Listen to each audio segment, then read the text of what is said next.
ధనుస్సు రాశి వారికి ఈ వారం ఎలా ఉంది గురువుగారు? ధనుస్సు రాశి 3 గ్రహాలు దివ్యంగా యోగిస్తున్నాయమ్మ. చతుర్థంలో బుధ శుక్రులు, దశమంలో కేతువు. వ్యాపార యోగం అనుకూలంగా ఉంటుంది. పరిస్థితులకు తగ్గట్టుగా పథకాలు రచించి సకాలంలో మీ కర్తవ్యాలను మీరు నిర్వర్తించండి. మంచి లాభం కలుగుతుంది.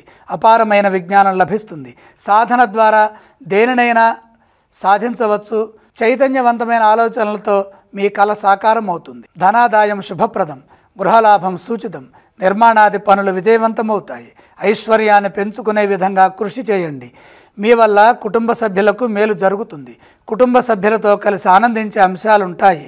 నమ్మకంగా పనిచేయడం ద్వారా ఉద్యోగంలో ఎదురయ్యే సమస్యల నుండి త్వరగా బయటపడతారు.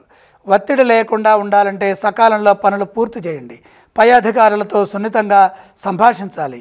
ఏ విషయాన్ని లోతుగా ఆలోచించి మనసుకు తీసుకోవద్దు. ఏదైనా ఉంటే మీ ముఖ్య వ్యక్తులతో చర్చించండి. సరైన పరిష్కారాన్ని వెతకండి. సమిష్టి కృషి విజయాన్ని ఇస్తుంది. ఆధ్యాత్మికంగా మంచి కాలం ఇది. దైవ బలం సదా ముందుకు నడిపిస్తుంది. అలాగే ఈ రాశి వారు ఏ స్తోత్రం పఠిస్తే బాగుంటుంది? ధనుస్సు రాశి వారు ఇష్టదైవ ధ్యానం చేయడం చాలా మంచిది.